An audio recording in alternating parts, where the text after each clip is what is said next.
So I had this little.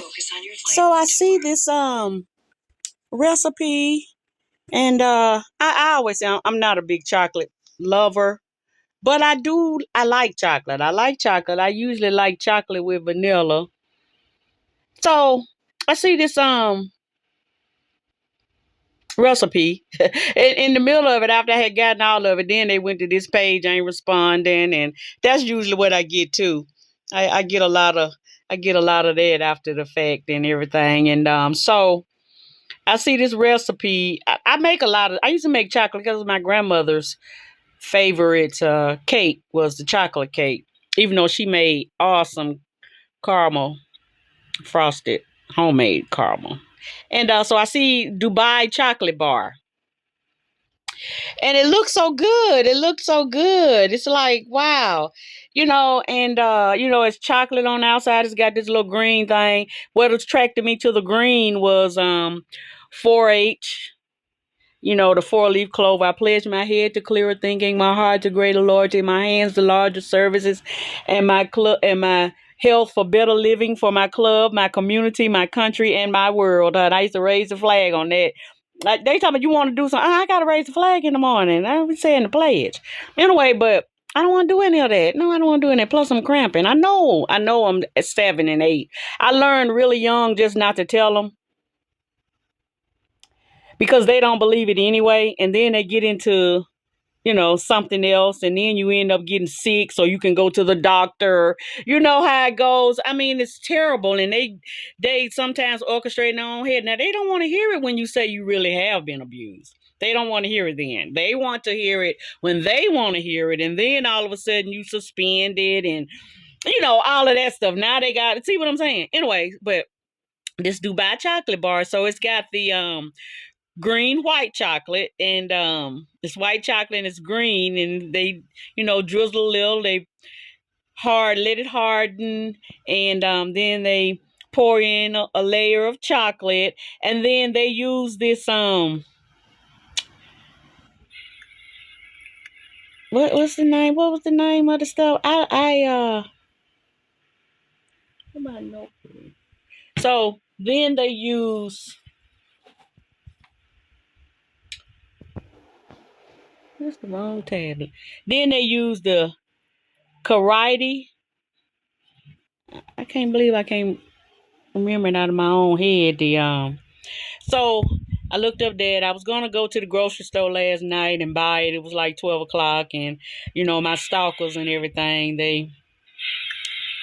they're just they're not good people, and so they always think I'm the bad person. So I thought I had a can of nuts in there that did have some. It's a pastry, chopped confetti and tahini. Okay, so um you can make white chocolate. White chocolate is not even white. I've always said that. I said that not too long ago. So, and then you can make milk chocolate as well. And I already use powdered milk because I don't eat milk quite as often as I used to. So when I want milk, and then just in cornbread and stuff, I'm always have some liquid anyway. So if I want milk in it, I will. And I'll do it that way, and I can just make some milk if I want to eat some. So it's this, and it cracks open. So this little stuff that looks like spaghetti, and it is a flour base, and the green is for pistachio.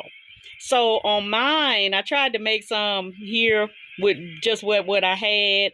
I didn't cream any nuts, and so mine is a little crunchy. It's a little nuttier, and I used peanut butter and added some oil to that. And but I did make the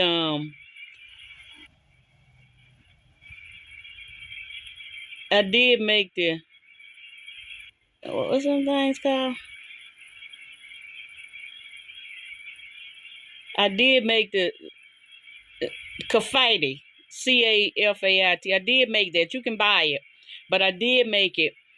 And so one thing you need to do with that, because it takes flour and corn flour, which is finer than cornmeal, the grainier type cornmeal. I like grainier cornmeal for my cornbread and my dressing. I don't like bread. I don't like the bread dressing and those type things. I don't even really like bread pudding. I prefer it not to be bread.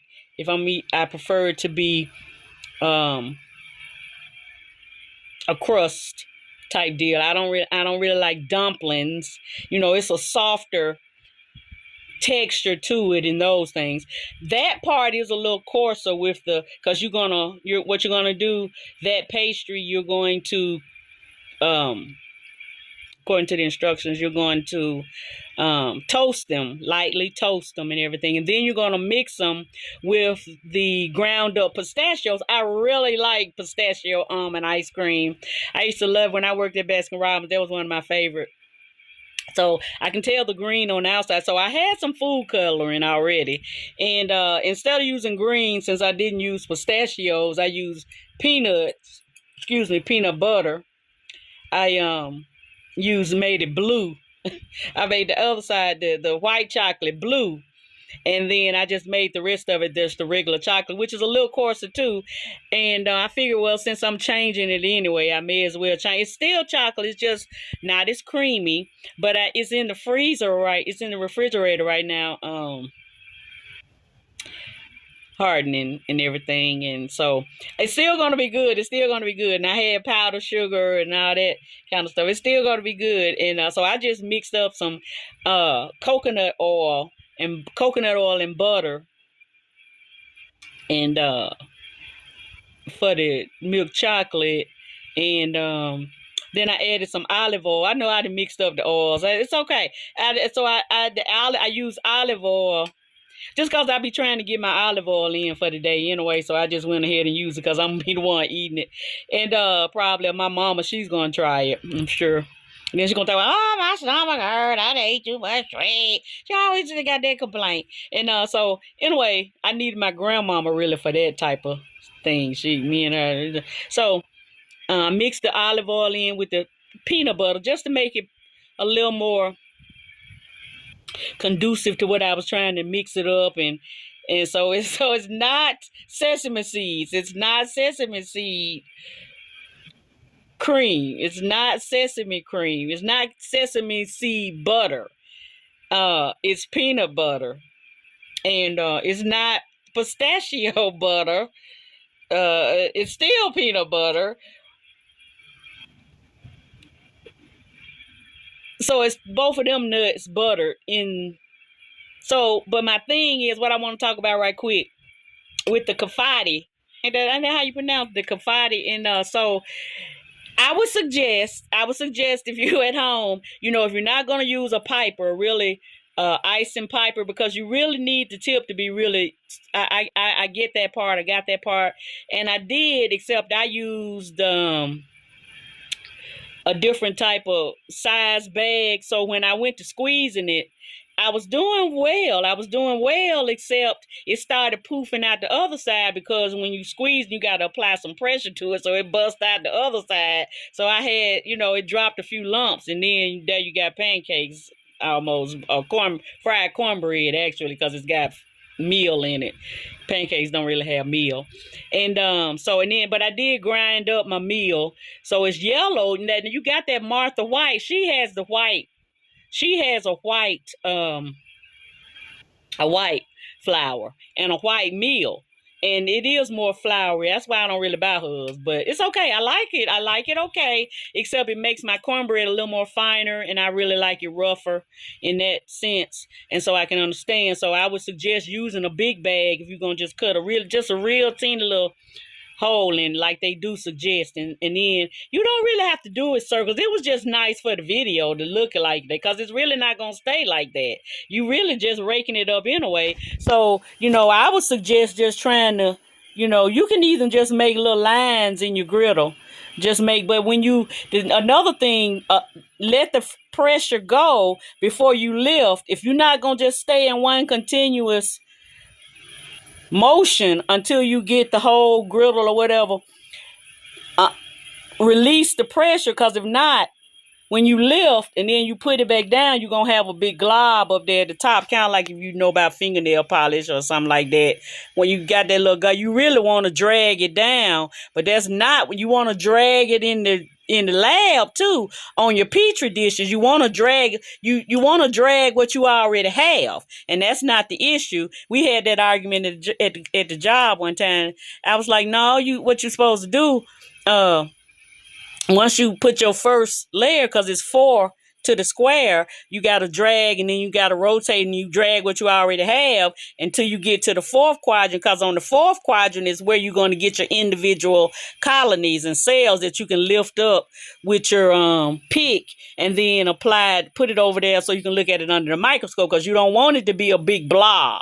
So anyway, like they got the church on the Google thing, but that's a whole nother story. We ain't talking about Google and blobs for a 20-year church that's been there forever, and you ought to have it on your Google by now. But the only thing you want to talk about is anyway. So because they still had my dead uncle out there at my grandmama's house. He's gone, and they had to buy out there in front of the house, and he don't even live there no. They done moved his name to that number.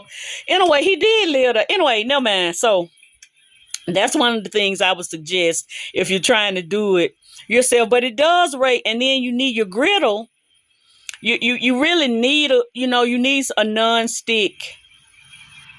And me personally, I just put some butter on it, just because I wanted it. You can use. You don't have to. And I really didn't put, I don't think, enough oil in it, because I was just doing it by eye. And I didn't really measure it, because of course I was using other things.